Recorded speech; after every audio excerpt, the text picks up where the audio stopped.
Wesley Tamil தேவாலயத்தில் ஏற்பட்ட பாதிப்புகளை ராமநாதன் தலைமையிலான மெட்ரோ திட்ட அதிகாரிகள் இரண்டாவது நாளாக ஆய்வு செய்தனர். இந்திய தொழில்நுட்ப கழக குழுவின் உதவியுடன் தேவாலயம் முழு அளவில் ஆய்வு செய்யப்பட்டு ஒரு வாரத்தில் சீரமைத்து தரப்படும் என்று அவர்கள் உறுதியளித்து இருப்பதாக தேவாலய நிர்வாகிகள் தெரிவித்துள்ளனர். எதிர்காலத்தில் ஆபத்து இருக்கிறது இருக்காதன்னு அவர்கள் எந்த விதமாக சொல்லவில்லை.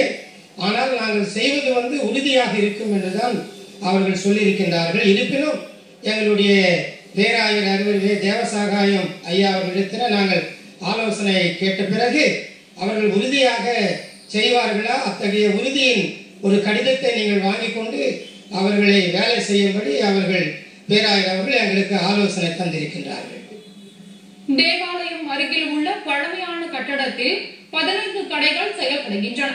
அவற்றை நிரந்தரமாக மூட மெட்ரோ ரயில் திட்ட அதிகாரிகள் உத்தரவிட்டுள்ளனர். இதனை ஏற்க கடைக்காரர்கள் மறுத்து வருகின்றனர். இதேபோன்று மண்ணடி ரயில் நிலையத்திற்காக 60 வீடுகளை அங்கிருந்து கண்ணகி நகருக்கு மாற்றும் நடவடிக்கைக்கும் அப்பகுதி மக்கள் எதிர்ப்பு தெரிவித்துள்ளனர். மிஷின் உங்க ஏரியாவுக்கு தாண்டவன நீங்க திறக்கலாம்னு சொல்லி ஏற்கனவே அவங்க கொடுத்துருக்காங்க. அதே மாதிரி மிஷின் எங்க ஏரியாவுக்கு தாண்டிட்டு பில்டிங் கேப்பா இருக்கு. நாளைக்கு நாங்கள் கடை திறக்கலாம். எங்களை இப்ப காலி பண்ண சொல்றதுனால எங்களுக்கு ஒண்ணுமே புரியல. பசங்க படிப்பு கெடுது, காலேஜுக்கு போறது கெடுது, எங்களுக்கு வேலை வெட்டி இல்லை.